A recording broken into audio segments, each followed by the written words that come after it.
Nos mudamos a Sevilla a finales de septiembre. Julián obtuvo un puesto directivo en una de las incubadoras de negocios de la ciudad. Y todo le salió sorprendentemente rápido. Su familia ayudó a encontrar un piso en un apartamento con techos altos, una cocina espaciosa y una terraza, desde la que se veía el tejado de una iglesia cuyo nombre aún no lograba memorizar. Al instalarnos, todo parecía nuevo y correcto, una nueva ciudad. Nuevas personas, un nuevo capítulo en nuestra vida. Pero en los primeros días, me despertaba con la sensación de haber despertado fuera de mí. Julián iba a trabajar cada día, muchas veces antes de que amaneciera, todo le salía bien, reuniones, contactos, proyectos que le traían satisfacción. Y en eso había algo muy concreto, él sabía para qué estaba aquí. Yo, en cambio, no tenía trabajo ni gente a la que pudiera llamar conocidos. Ni siquiera tenía rituales a los que aferrarme para dar estructura al día. Y aunque el piso era cómodo y Sevilla de hermosa, eso no aliviaba la sensación de estar viviendo la vida de otra persona como espectadora, no como protagonista. Intenté adaptarme. Cocinaba platos que veía en blogs locales, escuchaba podcasts, incluso fui un par de veces al Parque de San Fernando, simplemente para observar a la gente. Pero en lugar de sentirme parte de la ciudad, sentía que me estaba desvaneciendo en. Ella di justo cuando ya casi me había resignado a ese silencio incierto. Camila me escribió. Nos conocíamos desde hacía años. Aunque en los últimos tiempos manteníamos poco contacto. Ella vivía en Sevilla, desde hacía mucho, trabajaba en el sector público, tenía pareja, un hijo ya adulto y al parecer se había integrado completamente en la ciudad. Me invitó a un evento local de algo así como una velada cultural, donde se reunían vecinos, voluntarios, activistas. No quería ir. Pero tampoco tenía una razón real para quedarme en casa. Había mucha gente, risas, conversaciones, música, saliendo de pequeños altavoces. Camila apareció con su esposo, me abrazó, dijo que casi no había cambiado y empezó a presentarme a quienes ella conocía. Todo parecía vivo y sincero, me sentí un poco incómoda al pensar cuánto tiempo había pasado en esos últimos días en un silencio que ya se parecía al vacío. Y de repente lo vi a Martín. Estaba con amigos, un poco apartado. No lo reconocí de inmediato, aunque su cara me resultó familiar. Cuando Camila se acercó a él, todo encajó ver a su hijo. Ya no era el chico que recordaba, sino un hombre hecho y derecho, seguro, sereno, abierto. Intercambiamos algunas palabras. Bromeamos sobre el café y él me miró. Sin juzgar, sin cortesía, sino como quien realmente quiere saber qué estás pensando. Y en ese momento, por primera vez en mucho tiempo, sentí que estaba aquí no solo como una sombra al margen de otra vida. Por primera vez en muchos días, quise quedarme. Unos días después, Camila me mandó un mensaje con una nueva invitación. Esta vez se trataba de una reunión del grupo de iniciativa, cerca del mismo centro comunitario, donde nos habíamos visto la vez anterior. Y aunque aún no estaba segura de querer volver a sumergirme en ese ambiente de ruido educado y frases ambiguas sobre adaptación, acepté, más por inercia que por entusiasmo. Cuando llegamos, había mucha más gente que la vez pasada, y el espacio parecía más estrecho, no solo físicamente, sino también emocionalmente, como si todos hubiesen venido con la intención de demostrar algo, de hacerse notar, de ocupar un lugar. Julián se sumergió de inmediato en una conversación con dos hombres de camisa, que hablaban animadamente sobre financiación de startups sociales y perspectivas de colaboración municipal. Desde el primer momento, parecía encajar perfectamente allí, con seguridad, calma, con esa sonrisa profesional que no promete demasiado, pero tampoco aleja. Yo estaba de pie cerca, escuchando la mitad de lo que decían, tragándome la otra mitad con el vino tibio en un vaso de plástico y pensando en lo rápido que habíamos llegado a vivir en paralelo, juntos, pero sin cruzarnos. Y justo cuando me preparaba para fingir que tenía una llamada urgente y irme a algún sitio más tranquilo, sentí una mirada conocida, no insistente, pero atenta. De esas que te hacen sentir un poco más viva de lo habitual. Martín se acercó, sin prisa, con una botella de agua en la mano. Y mirándome, dijo en voz baja, casi como comprobando si lo estaba escuchando, «Estás aburrida aquí, ¿verdad?». Sonreí, intentando que mi sonrisa fuera irónica, pero no defensiva, y respondí, «No, ¿qué va? Esto es apasionante». Escuchar sobre indicadores financieros y fondos de apoyo a jóvenes emprendedores con el octavo vaso de vino caliente. Él se rió, no fuerte, pero de manera sincera, y hablamos unos minutos más sobre nada, la música, el café. El calor que, en esta ciudad, se queda más tiempo que en cualquier otra parte. No recuerdo exactamente cómo acabamos ayudando a meter unas sillas plegables en el almacén. Después del evento, quizás Camila nos lo pidió, o tal vez alguien simplemente preguntó si podíamos ayudar. Pero fue ese momento, breve y práctico, el que terminó siendo más importante que todas las conversaciones de esa tarde. No hablamos mientras caminábamos hacia el almacén, cada uno con varias sillas en las manos. caminando despacio, y en ese silencio había una tensión tranquila, no un conflicto, ni un coqueteo, sino la simple sensación de que al lado había alguien con quien era fácil ser una misma. En la habitación oscura, colocamos las sillas y ya estábamos saliendo cuando él dijo de pronto: es raro decirlo, pero no te ves como te recordaba.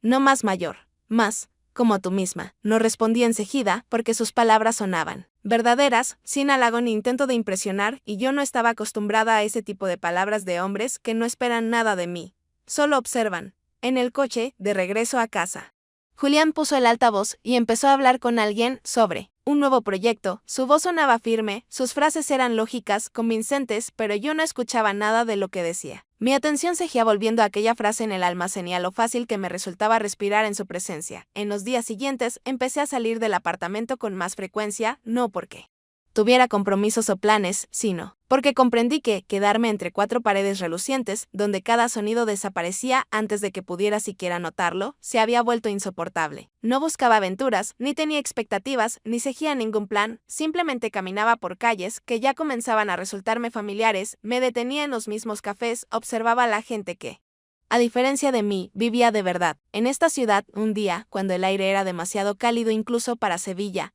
entré en una pequeña cafetería en la esquina, por la que ya había pasado varias veces. Pero nunca me había atrevido a entrar demasiado silenciosa, demasiado acogedora, como si estuviera destinada solo a quienes ya tienen su sitio en esta ciudad. Me senté junto a la ventana, pedí un café con hielo. Abrí el libro que llevaba en el bolso desde hacía una semana, pero que aún no había conseguido leer. Me costaba concentrarme en tramas inventadas cuando mi propia vida empezaba a llenarse de nuevos matices. Estaba mirando por la ventana cuando lo vi a El Martín, caminando despacio, con la mirada fija en el móvil. Se detuvo en un paso de cebra y, al levantar la vista, nuestras miradas se encontraron. Sonrió no con sorpresa, ni confusión, como pasan los encuentros realmente casuales, sino como si estuviera seguro de que me encontraría justo allí. Unos minutos después, ya estaba sentado frente a mí, sin prisas, sin palabras de cortesía dichas por obligación. Hablamos mucho rato, aunque el tema importaba poco. Empezamos con el café. Pasamos a películas, luego a viejas historias que parecían guardadas en algún rincón profundo de la memoria. En un momento mencionó cómo, años atrás, yo había ayudado a su madre durante un periodo difícil en su familia. Lo dijo con un tono que no tenía ni rastro de grandilocuencia ni de una gratitud que exigiera respuesta, solo una memoria auténtica que se había quedado con él. En ese entonces, tú enfrentabas cosas de las que muchos adultos habrían huido, dijo, mirándome directamente, sin desviar la vista. No supe qué responder. Solo sonreí, sin tratar de esconder ninguna emoción. Porque por primera vez en mucho tiempo escuchaba palabras que no pedían nada a cambio. Pasamos menos de una hora en esa cafetería y al despedirnos, en el aire no quedó tensión alguna, solo una leve, tranquila sensación de presencia. Como con alguien ante quien no necesitas fingir. Esa tarde, al volver a casa, Julián justo estaba terminando una videollamada.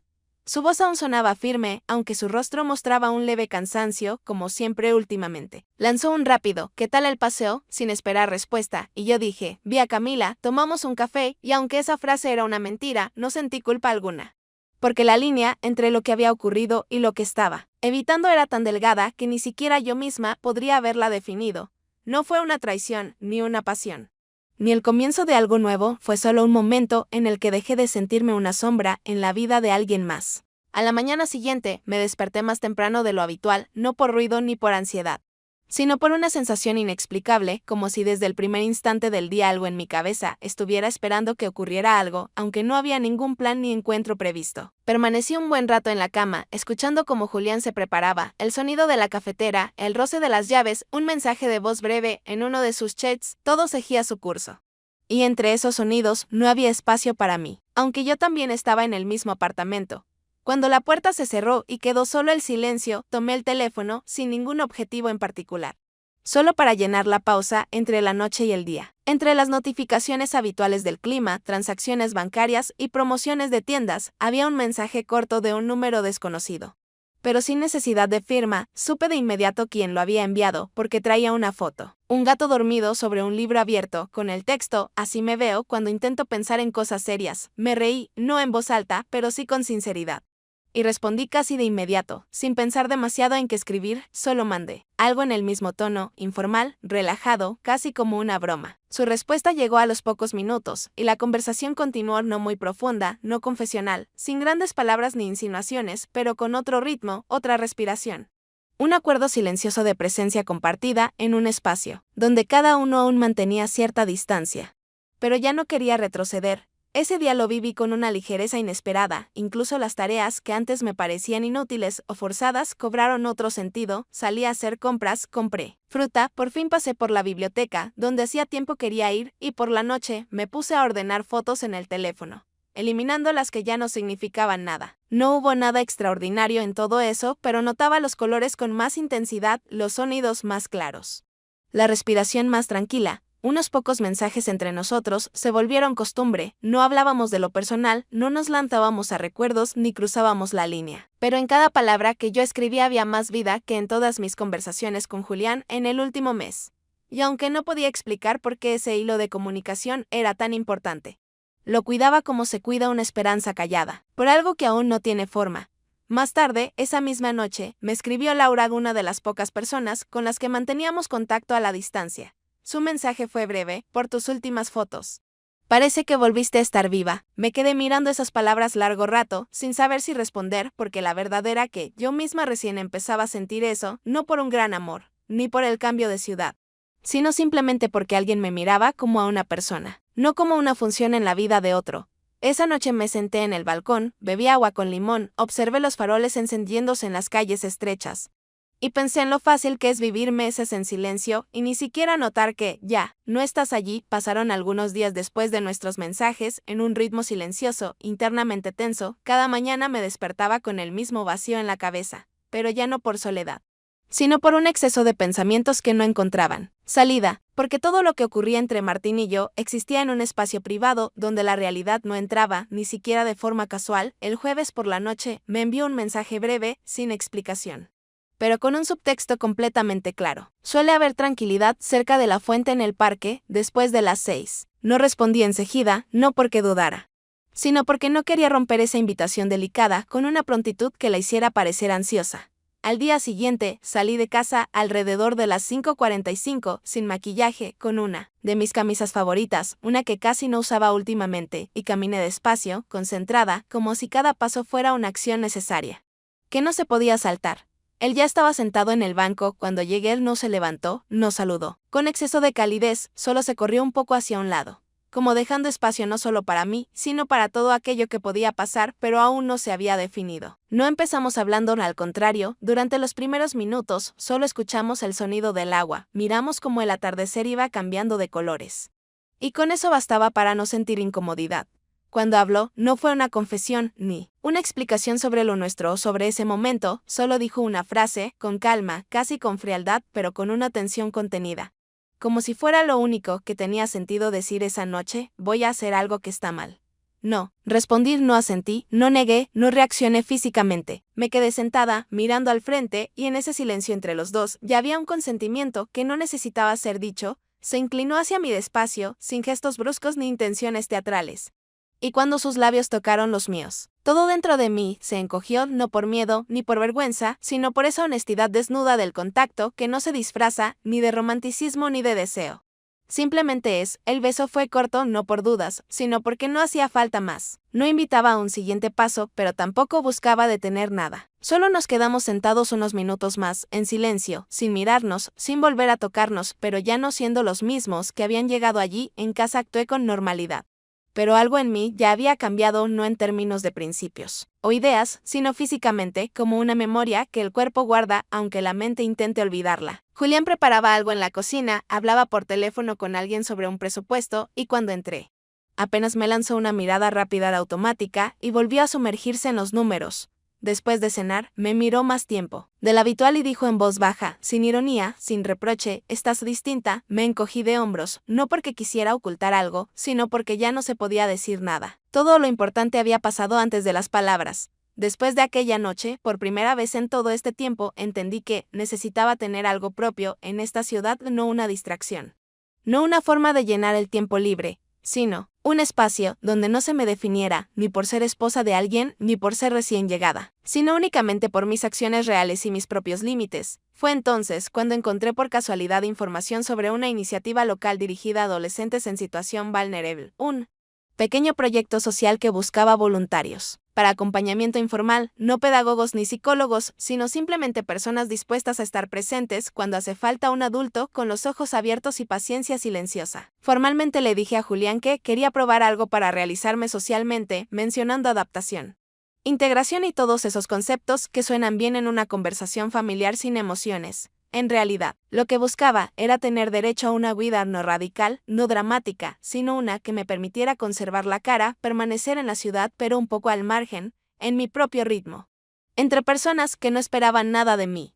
Envié la solicitud, al día siguiente recibí la confirmación y 2 días después, la primera llamada de la coordinadora que propuso encontrarnos en persona para hablar del formato de colaboración. Estaba algo nerviosa porque hacía mucho que no me encontraba en un espacio donde tuviera que hablar en mi propio nombre. Sin escudarme tras el estatus o las relaciones de alguien más, Martín se ofreció a ayudarme con el registro sin insistencias. Sin insinuaciones de querer controlar el proceso, solo me dijo que tenía experiencia en iniciativas similares y que podía ahuyentarme para no perder tiempo con la burocracia. Nos vimos a mediodía en una pequeña cafetería con wifi abierto, donde me mostró algunas cosas básicas. Me recomendó a quién era mejor evitar en la administración. Y me contó historias de su experiencia que me hicieron sentir que, no, solo era buen oyente, sino que también sabía cómo hablar de lo difícil, sin lástima ni dramatismo.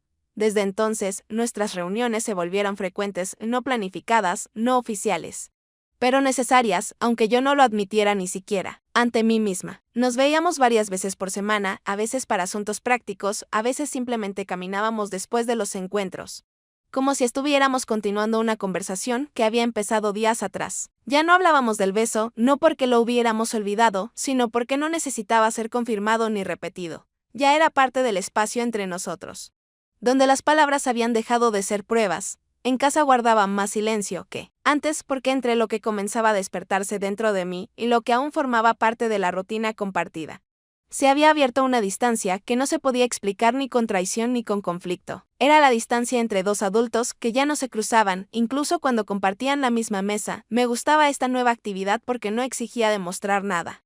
No ofrecía garantías ni prometía resultados, pero era mía sin la sombra de logros ajenos o de ese éxito habitual que Julián sabía mostrar tan bien.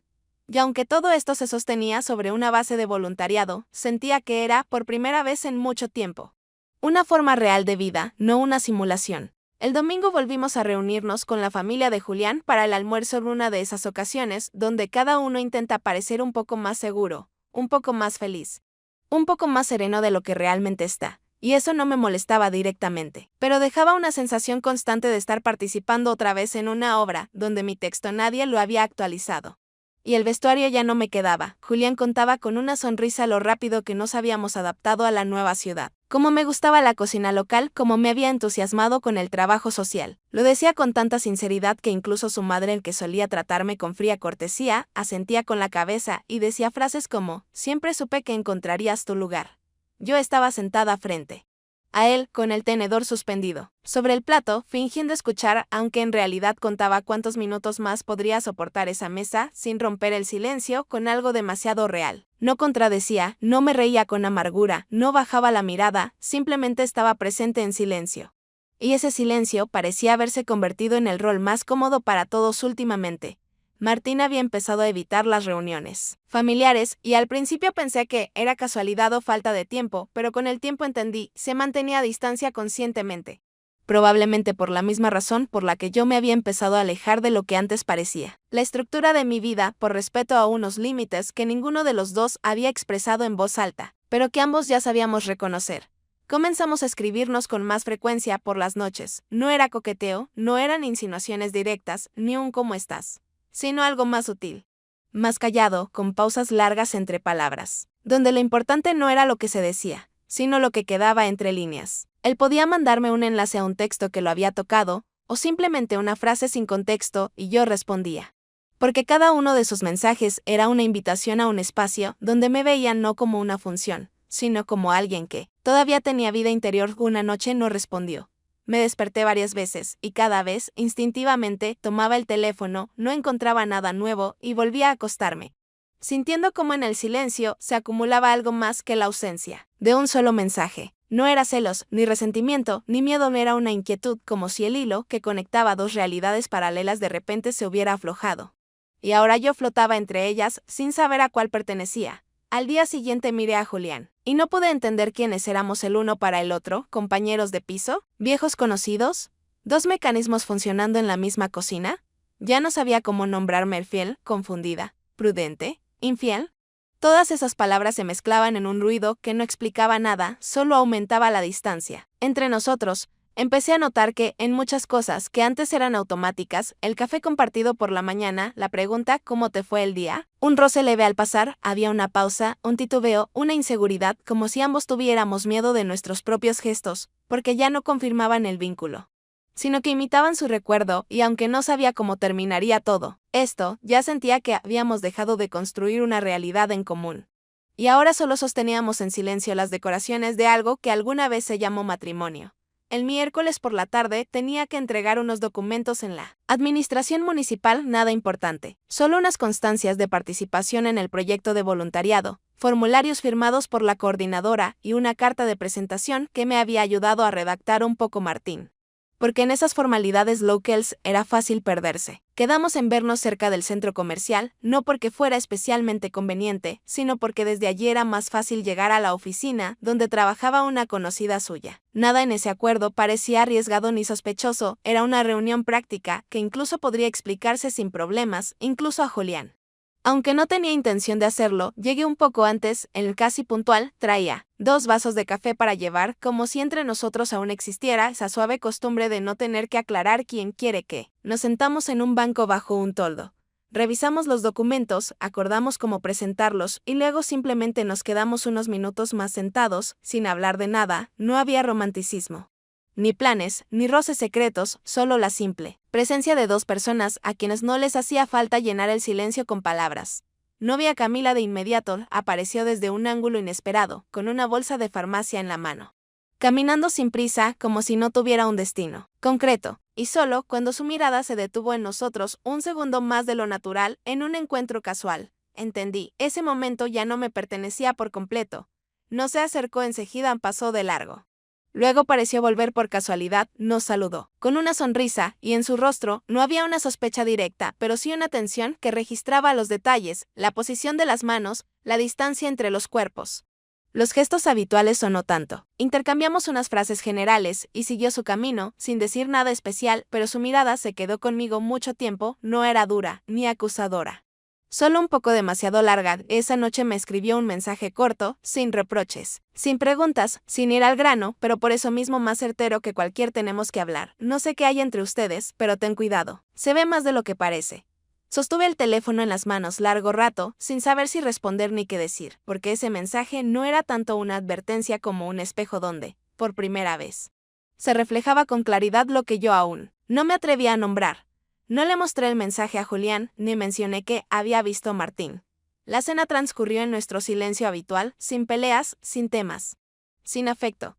Él hablaba de su trabajo, yo aportaba comentarios neutros. Recogimos juntos la mesa, y todo parecía exactamente como se espera de una pareja que lleva tiempo junta. Pero dentro de mí, ya comenzaba a moverse una grieta, no de forma dramática, ni dolorosa, sino lenta, pero firme, como cuando el agua penetra un viejo hormigón. Al principio no se ve nada, pero en el fondo, ya nada está como antes.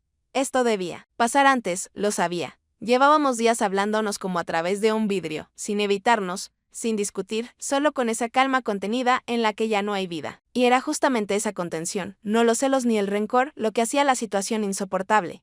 Últimamente, Julián me miraba cada vez más cejido, no con enojo, sino con una especie de expectativa, como si buscara no pruebas, sino el momento en que por fin pudiera hacer la pregunta que flotaba entre nosotros como un pensamiento sin forma.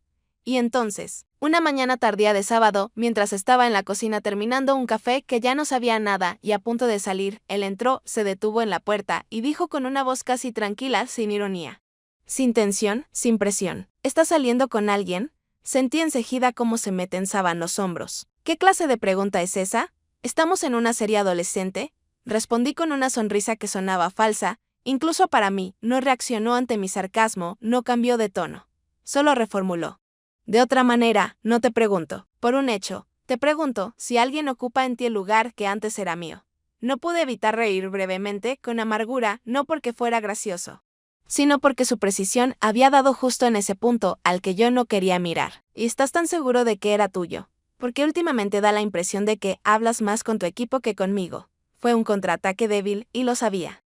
Pero decir algo más honesto me parecía dejarme demasiado expuesta. No dijo nada, solo se acercó, dejó su taza sobre la mesa y murmuró, casi sin fuerza, no puedo seguir fingiendo que los dos estamos aquí. Tú estás físicamente. Pero, ¿dónde estás en realidad? Lo miré cansado, callado, inteligente, pero ya tan distante de aquel hombre con quien alguna vez hablábamos del futuro, y respondí con sinceridad, sin teatralidad. Casi como un diagnóstico, no lo sé. Estoy confundida.